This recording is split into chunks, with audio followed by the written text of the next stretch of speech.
Hello friends, नमस्कार। एक बार फिर से आप सबका मैं अपने यूट्यूब चैनल लर्नर्स अड्डा पे बहुत बहुत स्वागत करता हूं। तो डेली करंट अफेयर्स की ये श्रृंखला कंटिन्यू चल रही है। आप सबके पास डेली सुबह 8 बजे पहुंच जाती क्लास। मैंने आप सबसे कई बार रिक्वेस्ट किया, आज फिर से रिक्वेस्ट कर रहा हूँ, चैनल को ज़्यादा से ज़्यादा लोगों तक पहुँचाइए।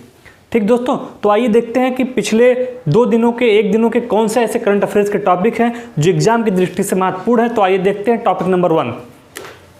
तो फ्रेंड्स, पहली टॉपिक ये है जो IT विभाग से संबंधित है, आपके जो सोशल बिजनेस चल रहा है उससे संबंधित है। फ्लिपकार्ट, ठीक है।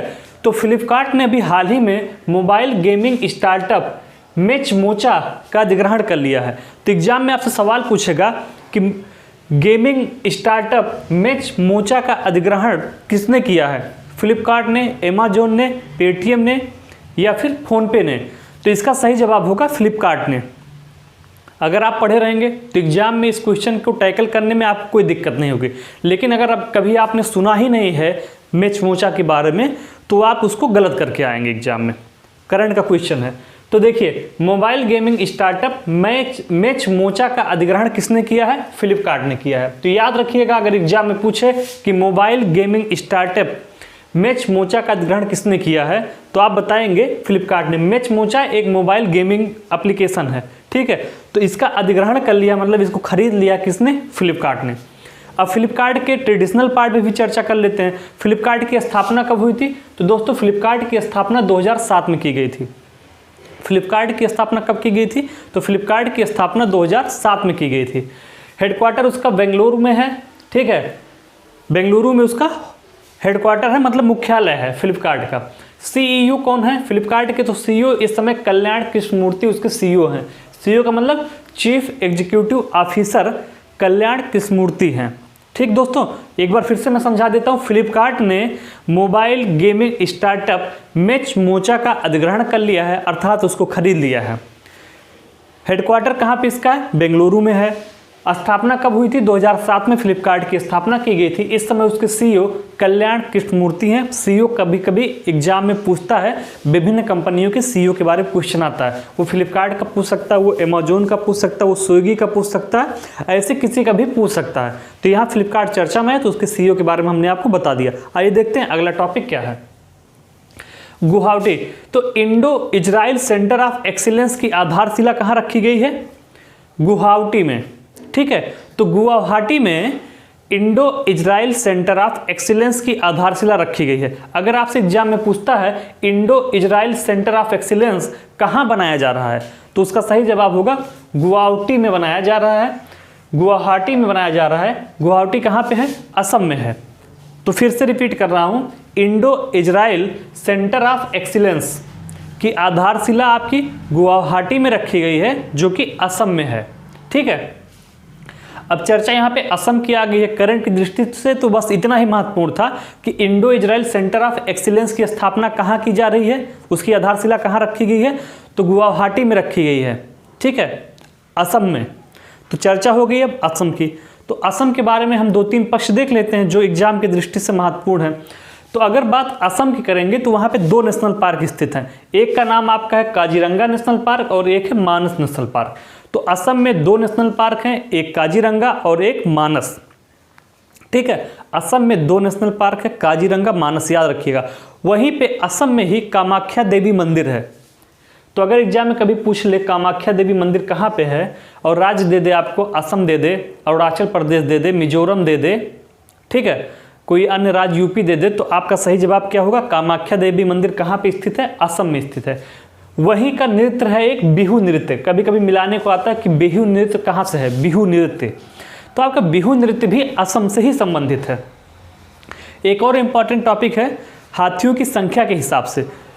तो हाथियों की संख्या के हिसाब से इसका पूरे भारत में दूसरा स्थान है असम का। पहले स्थान पे कौन है? पहले स्थान पे आपका कर्नाटका है, ठीक है। पहले स्थान पे आपका कर्नाटक है और हाथियों की संख्या के हिसाब से दूसरा स्थान असम का है। तो असम के बारे में जो 3-4 महत्वपूर्ण बातें थी उनको हमने पढ़ लिया है, ठीक है। और आपको इसे नोट करते हुए चलना है ताकि एग्जाम में ये सारी पॉइंट आपको याद आ जाए। आइए देखते हैं अब इसके आगे अगला टॉपिक क्या है, उस पर भी चर्चा कर लेते हैं। तो क्रिस्टियन कोल्समैन 100 मीटर रेस में ये विश्व चैंपियन खिलाड़ी हैं, ठीक है, एथलीट हैं, जिनका नाम है Christian Coleman. Christian Coleman athlete हैं, इन पे अभी हाल ही में वाडा ने प्रतिबंध लगाया है। कितने साल का? तो 2 वर्षों का इन पे प्रतिबंध लगाया है। किसने? वाडा ने। वाडा ने 2 वर्षों का प्रतिबंध लगाया है। किसके ऊपर? क्रिस्टियन कोलमैन के ऊपर। 100 मीटर रेस में ये विश्व चैंपियन खिलाड़ी हैं, ठीक है। लेकिन डोपिंग के केस में इनके ऊपर 2 वर्ष का प्रतिबंध लगाया है। किसने? वाडा ने। तो वाडा के बारे में हम देख लेते हैं कुछ महत्वपूर्ण चीज़ें। वाडा की जो स्थापना है वो कब की गई थी? 1999 में। 1999 में आपके वाडा की स्थापना की गई थी। तो 1999 में वाडा की स्थापना की गई थी। कभी एग्जाम में पूछे तो आप बताइएगा कि 1919 में वाडा की स्थापना की गई थी। हेडक्वार्टर उसका मॉन्ट्रियल में है, ठीक है। कहाँ पे है? मॉन्ट्रियल। मॉन्ट्रियल कहाँ पे है? तो कनाडा में स्थित है। कनाडा में आपके मॉन्ट्रियल स्थित है। तो हमने 3 टॉपिक पढ़ के खत्म किया। पहला टॉपिक हमने पढ़ा फ्लिपकार्ट, क्यों चर्चा में? इसलिए कि उसने mobile gaming startup match mocha का अधिग्रहण कर लिया। किसने? फ्लिपकार्ट ने। दूसरा हमने पढ़ा गुवाहाटी या असम के बारे में। ये पढ़ा कि Indo Israel centre of excellence की आधारशिला कहाँ रखी गई है? गुवाहाटी में रखी गई है। तीसरा हमने पढ़ा क्रिस्टियन कोलमैन के बारे में, जिन पे डोपिंग के केस में 2 साल का प्रतिबंध लगाया गया, कि जो कि 100 मीटर रेस में विश्व चैंपियन है। 3 टॉपिक पढ़ा हमने। आइए देखते हैं चौथी इंपॉर्टेंट टॉपिक क्या है। तो इन्फोसिस चर्चा में है। क्यों चर्चा में है? इसलिए चर्चा में है, पेरिस एग्रीमेंट 2050 के टाइमलाइन से 3 दशक पहले ही कार्बन न्यूट्रल घोषित कर दिया गया है। मतलब क्या है? इस प्रोटोकॉल के अनुसार पेरिस एग्रीमेंट के हिसाब से 2050 तक, ठीक है, कार्बन न्यूट्रल घोषित होना था इन्फोसिस को, ठीक है। कार्बन उत्सर्जन के मामले में न्यूट्रल होना था। कब तक? 2050 तक। लेकिन उसने ये शर्त 2020 में ही पूरी कर दिया। इन्फोसिस 2020 में ही कार्बन न्यूट्रल घोषित हो गया, ठीक दोस्तों। तो महत्वपूर्ण चीज़ है, ऐसी चीज़ें जो पर्यावरण के हिसाब से होती हैं, पर्यावरण से संबंधित होती हैं, वो एग्जाम की दृष्टि से बहुत ही महत्वपूर्ण होती हैं। तो पेरिस एग्रीमेंट 2050 के टाइमलाइन से 3 दशक पूर्व अर्थात 30 साल पहले ही कार्बन न्यूट्रल घोषित हो गया। कौन? इन्फोसिस। इन्फोसिस की स्थापना कब हुई थी ये भी जान लीजिए। तो इन्फोसिस की स्थापना आपकी 1989 में हुआ था, ठीक है। इन्फोसिस इस्टेब्लिश हुआ था 1981 में। हेडक्वार्टर इसका कहाँ पे है? बेंगलुरु में। तो दोस्तों इन्फोसिस 2050 के पहले ही 30 साल पहले 2020 में ही कार्बन न्यूट्रल घोषित हो गया। स्थापना इसकी 1981 में हुई थी। हेडक्वार्टर इसका बेंगलुरु में है, ठीक है। यह एक भारतीय आईटी फर्म है, इंफॉर्मेशन टेक्नोलॉजी फर्म। तो यह एक भारतीय आईटी फर्म है। इसके CEO chief executive officer Salil Parekh हैं। तो देखिए 2 के सीईओ के बारे में आज आपने पढ़ा। फ्लिपकार्ट के सीईओ कल्याण कृष्णमूर्ति हैं, इन्फोसिस के सीईओ सालिल पारेख हैं। ये सब एग्जाम में पूछे जाने वाले टॉपिक्स हैं जिनसे मैं आप पे चर्चा कर रहा हूँ। इन्फोसिस के बारे में हमने पढ़ के क्लियर कर लिया। आइए देखते हैं अगली टॉपिक कौन सी है। अगली टॉपिक आपकी है अंतर्राष्ट्रीय सौर गठबंधन द्वारा पहली बार वितरित पुरस्कार 2020। तो दोस्तों अभी हाल ही में अंतर्राष्ट्रीय सौर गठबंधन द्वारा पहली बार कुछ पुरस्कारों के वितरण की घोषणा की गई है। जो पुरस्कार पहली बार दिए जाते हैं वहां से एग्जाम में क्वेश्चन पुटअप होता ही होता है। जैसे सांख्यिकी दिवस अब की बार मनाया गया था पहली बार, तो उससे संबंधित एक क्वेश्चन आ गया थीम के बारे में। पुरस्कार नहीं पूछा किससे मिला था, थीम पूछ लिया। तो जो भी पुरस्कार पहली बार दिए जाते हैं और अगर वो इन्वायरमेंट से संबंधित हैं, पर्यावरण से संबंधित हैं, तो वो एग्जाम के पॉइंट ऑफ व्यू से बहुत ही महत्वपूर्ण होते हैं। तो आइए देखते हैं कि ऐसे कौन कौन से पुरस्कार पहली बार शुरू किए गए हैं। किसके द्वारा? अंतर्राष्ट्रीय सौर गठबंधन द्वारा शुरू किया गया है। किसके द्वारा? ISA के द्वारा, ठीक है, इंटरनेशनल सोलर अलायंस के द्वारा। तो अंतर्राष्ट्रीय सौर गठबंधन के द्वारा पहली बार ये पुरस्कार वितरित किए जाएंगे। उनमें 3 पुरस्कार हैं। पहला पुरस्कार आपका है विश्वेश्वरैया पुरस्कार, जो पहली बार दिया जा रहा है।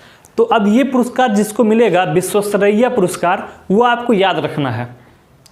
इस पर भी मैं चर्चा करूंगा आगे चल के, लेकिन आज आप सिर्फ पुरस्कारों के बारे में जानेंगे। कौन से 3 पुरस्कार अंतर्राष्ट्रीय सौर गठबंधन द्वारा पहली बार दिए जा रहे हैं। उस पहले पुरस्कार का नाम है विश्वेश्वरैया पुरस्कार, ठीक है। किस लिए दिया जाएगा?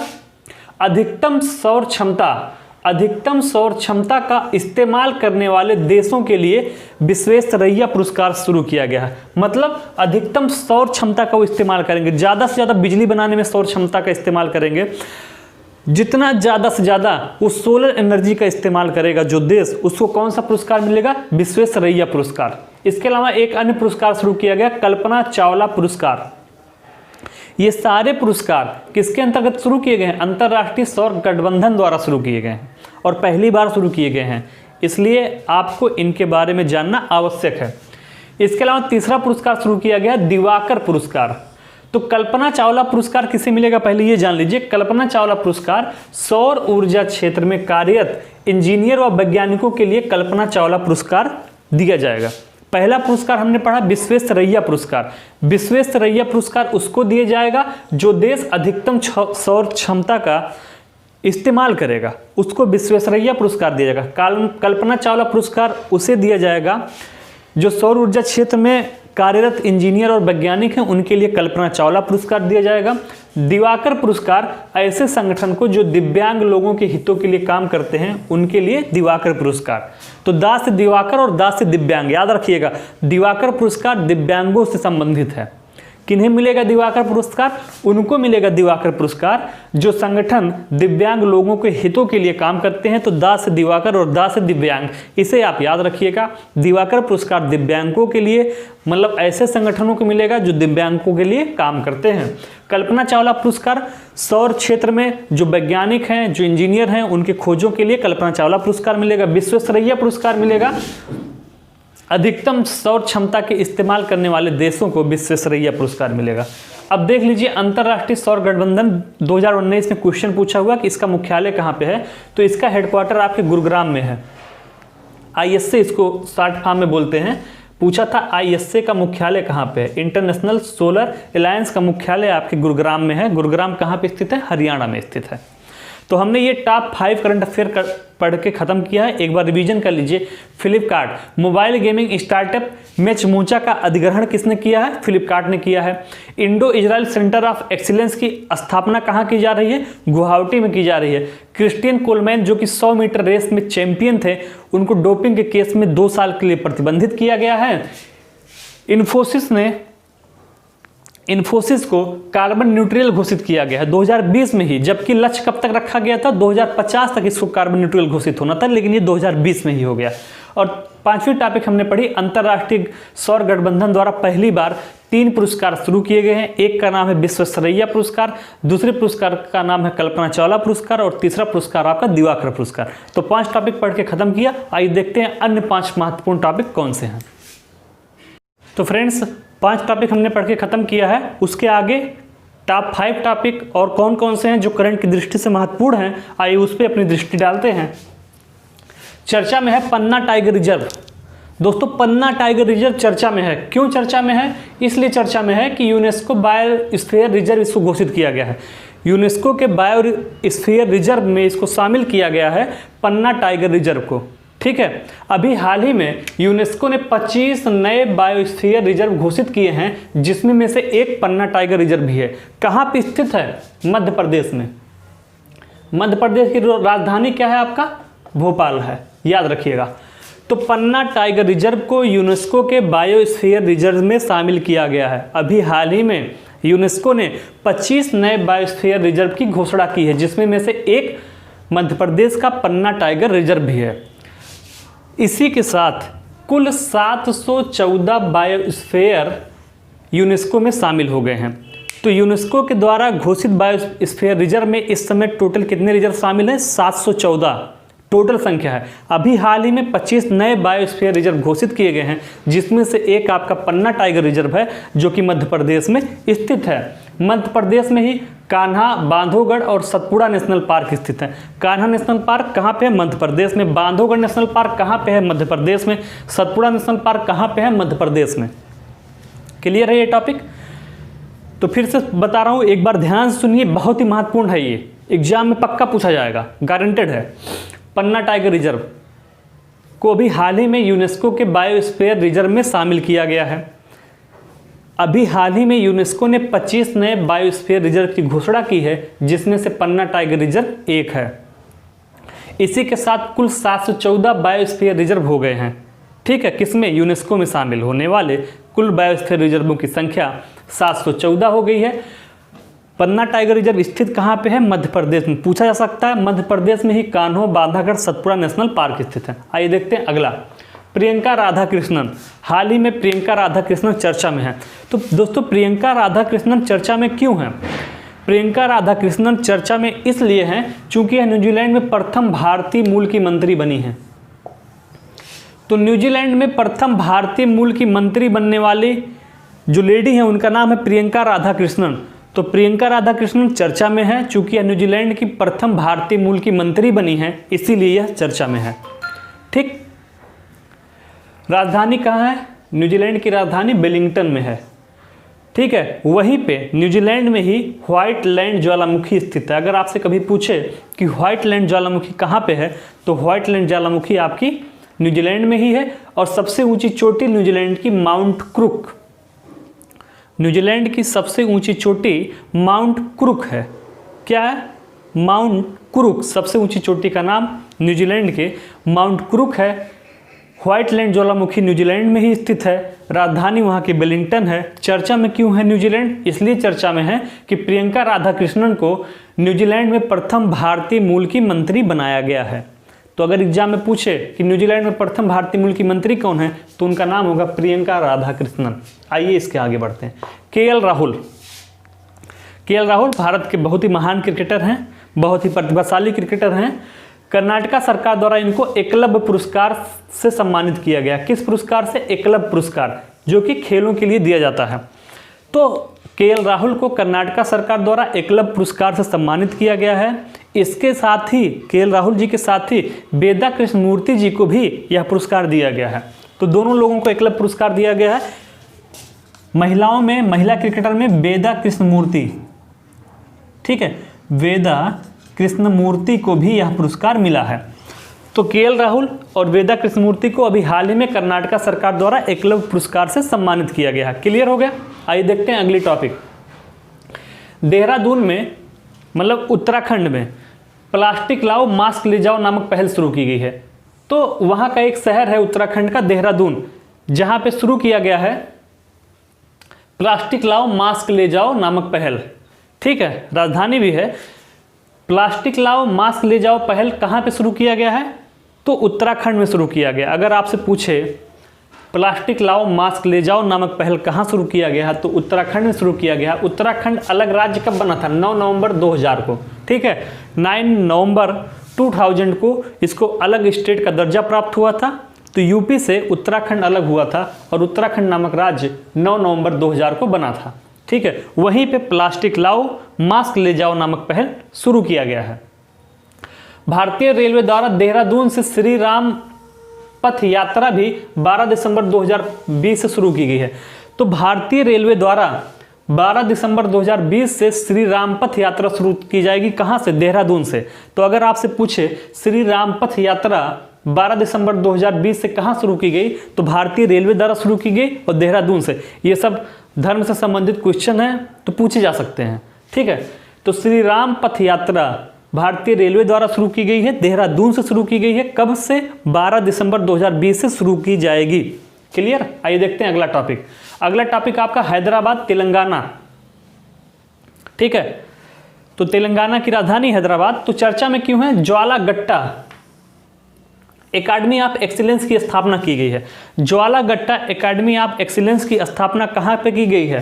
हैदराबाद में की गई है। ठीक है, हैदराबाद किस नदी के किनारे बसा? कई बार क्वेश्चन पूछा है, तो मूसी नदी के किनारे बसा है आपका हैदराबाद।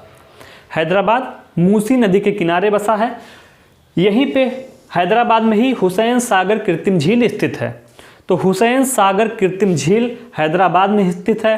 हैदराबाद मूसी नदी के किनारे बसा है। हैदराबाद में हाल ही में ज्वाला गट्टा एकेडमी ऑफ एक्सीलेंस की स्थापना की गई है, जहां पे बैडमिंटन के लिए, कबड्डी के लिए, बाकी सारे खेलों के लिए प्रशिक्षण दिया जाएगा। ठीक है, ज्वाला गट्टा भारत के बैडमिंटन प्लेयर हैं, आप सब जानते होंगे। उन्होंने ही ये एकेडमी एस्टेब्लिश की है। तो ये हमने कुछ महत्वपूर्ण करंट अफेयर पर चर्चा की है। आगे फिर 8 बजे कल सुबह फिर हमारी आपकी मुलाकात होगी। तब तक आप लर्नर्स अड्डा चैनल को देखते रहिए, लोगों के पास भेजते रहिए, उनसे चैनल को सब्सक्राइब करवाते रहिए। धन्यवाद।